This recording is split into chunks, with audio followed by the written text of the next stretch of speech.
إذ حضر يعقوب الموت إذ قال لبنيه ما تعبدون من بعدي قالوا نعبد إلهك وإله آبائك إبراهيم وإسماعيل وإسحاق إلها واحدا ونحن له مسلمون۔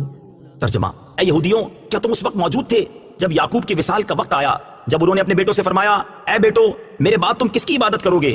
تو انہوں نے کہا ہم آپ کے معبود اور آپ کے آباء و اجداد ابراہیم اور اسماعیل اور اسحاق کے معبود کی عبادت کریں گے جو ایک معبود ہے اور ہم اس کے فرما بردار ہیں۔ ام کنتم شہداء، کیا تم موجود تھے؟ تفسیر صراط الجنان میں ہے یہ آیت یہودیوں کے حق میں نازل ہوئی۔ انہوں نے کہا تھا کہ حضرت یعقوب علیہ السلام نے اپنی وفات کے روز اپنی اولاد کو یہودی رہنے کی وصیت کی تھی۔ اللہ تعالیٰ نے ان کے اس بہتان کے رد میں یہ آیت نازل فرمائی۔ آیت کے معنی یہ ہے کہ اے بنی اسرائیل، کیا تمہارے پہلے لوگ حضرت یعقوب علیہ السلام کے آخری وقت ان کے پاس موجود تھے، جس وقت انہوں نے اپنے بیٹوں کو بلا کر ان سے اسلام و توحید کا اقرار لیا تھا، اور یہ اقرار لیا تھا جو آیت میں مذکور ہے وَإِلَٰهَ آبَائِكَ، اور تمہارے باپ دادا کے معبود۔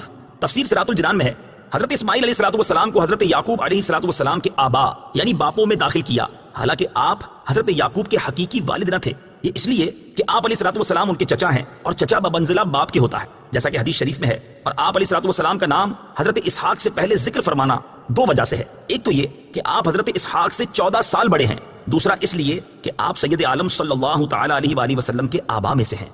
تلك أمة قد خلت لها ما كسبت ولكم ما كسبتم ولا تسألون عما كانوا يعملون۔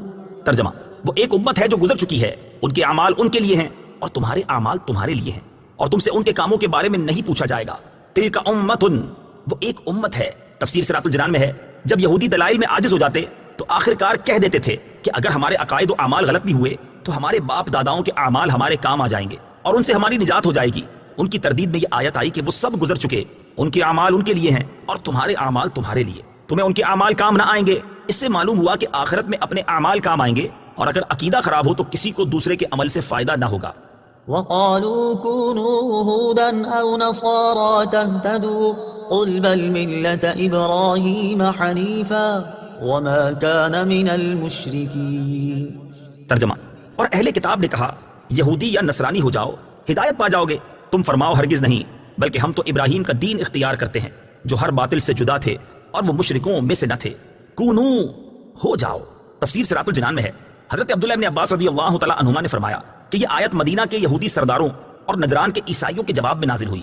یہودیوں نے تو مسلمانوں سے یہ کہا تھا کہ حضرت موسیٰ علیہ السلام تمام انبیاء میں سب سے افضل ہیں اور توریت تمام کتابوں سے افضل ہے، اور یہودی دین تمام ادیان سے اعلیٰ ہے۔ اس کے ساتھ انہوں نے حضرت سید کائنات محمد مصطفیٰ صلی اللہ تعالی علیہ وآلہ وسلم، انجیل شریف اور قرآن شریف کے ساتھ کفر کر کے مسلمانوں سے کہا تھا کہ یہودی بن جاؤ۔ اسی طرح نصرانیوں نے بھی اپنے ہی دین کو حق بتا کر مسلمانوں سے نصرانی ہونے کو کہا تھا۔ اس پر یہ آیت نازل ہوئی بل ملت ابراہیم، بلکہ ابراہیم کا دین۔ تفسیر صراط الجنان میں ہے ارشاد فرمایا کہ اے حبیب صلی اللہ تعالی علیہ وسلم، آپ یہودیوں اور عیسائیوں کو جواب دے دیں کہ جب کسی کی پیروی ضروری ہے تو ہم حضرت ابراہیم کے دین کی پیروی کرتے ہیں جو کہ تمام فضائل کا جامع ہے، اور حضرت ابراہیم علیہ السلام ہر باطل سے جدا تھے اور وہ مشرکوں میں سے نہ تھے۔ اس میں اشارتاً یہودیوں، عیسائیوں اور ان تمام لوگوں کا رد کر دیا گیا جو مشرک ہونے کے باوجود ملت ابراہیمی کی پیروی کا دعویٰ کرتے تھے کہ یہ لوگ اپنے آپ کو ابراہیمی بھی کہتے ہیں اور شرک بھی کرتے ہیں، حالانکہ ابراہیمی وہ ہے جو حضرت ابراہیم علیہ السلام کے دین پر ہو، اور حضرت ابراہیم علیہ السلام مشرک نہ تھے۔ جبکہ تم مشرک ہو تو ابراہیمی کیسے ہو گئے؟ اس سے دو مسئلے معلوم ہوئے۔ ایک یہ کہ حضرت ابراہیم علیہ السلام کو رب تعالیٰ نے وہ مقبولیت عامہ بخشی ہے